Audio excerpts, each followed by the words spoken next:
नमस्कार प्रिय विद्यार्थियों, आइए एक बार पुनः हम आप सभी लोगों का हार्दिक स्वागत करते हैं। आइए आज हम लोग एक बार पुनः रस की श्रृंखला में प्रवेश करते हैं। आज हम लोग जानेंगे रस के अस्थाई भाव एवं अस्थाई भाव उत्पन्न होने के कारण। किन कारणों से अस्थाई भाव जागृत होता है?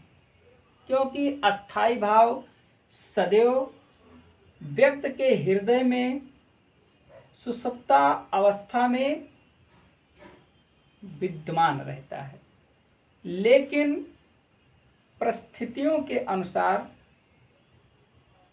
व्यक्ति के मन में अस्थाई भाव जागृत हो जाता है।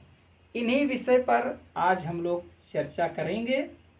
तो आइए देर ना करते हुए हम लोग अपनी बात को शुरू करते हैं। कैसे? सबसे पहले हम लोग देखेंगे करुण रस को। करुण रस का जो अस्थाई भाव है वो है शोक। अब शोक नामक अस्थाई भाव जागृत कैसे होता है ये हम जानेंगे। प्रिय के वियोग या हानि के कारण उत्पन्न व्याकुलता को ही शोक कहा जाता है। यानी अपने प्रिय के वियोग या हानि के कारण उत्पन्न व्याकुलता को ही क्या कहते हैं? शोक कहते हैं। चलिए इसी क्रम में हम आते हैं हास्य रस पर।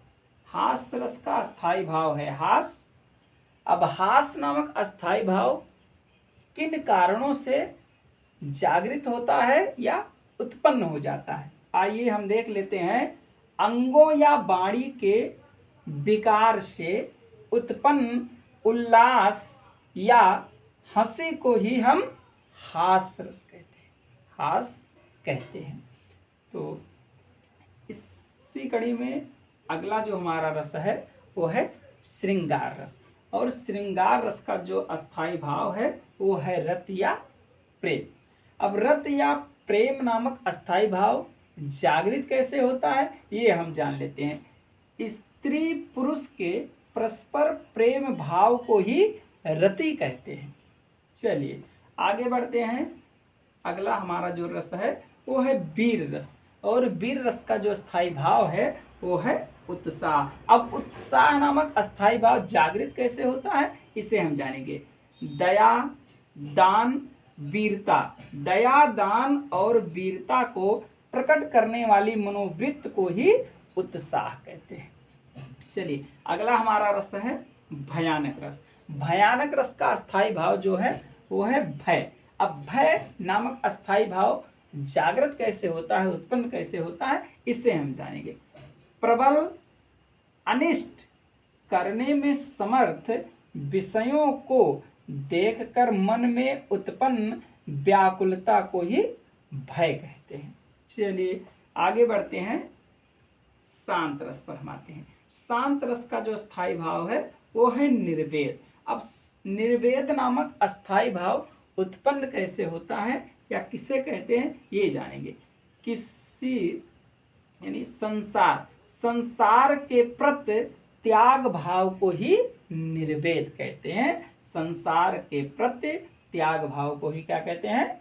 निर्वेद कहते हैं।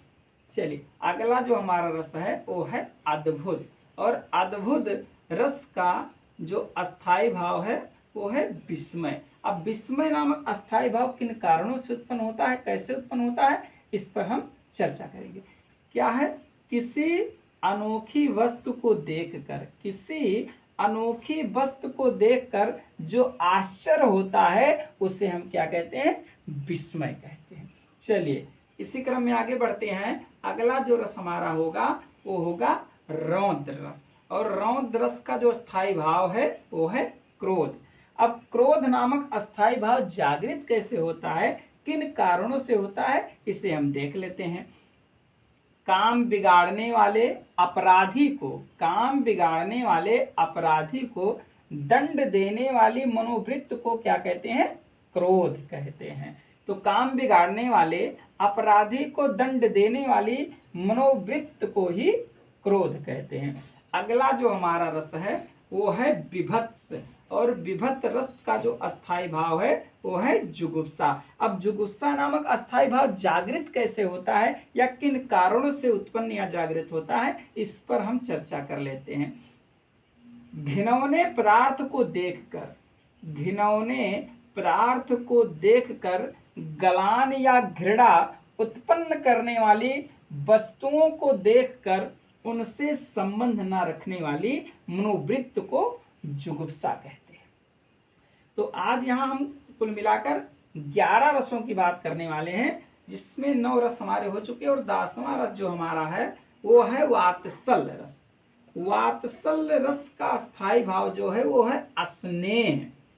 अब यहाँ स्नेह नामक जो स्थायी भाव जागृत होता है, कैसे होता है, किन कारणों से होता है, आइए इस विषय पर हम चर्चा कर लेते हैं। संतान के प्रति माता पिता के प्रेम भाव को ही स्नेह कहते हैं। यानी वात्सल नामक जो रस है वो संतान के प्रति माता पिता के प्रेम भाव को ही स्नेह कहते हैं। 11वां और अंतिम जो हमारा रस है वो है भक्ति रस।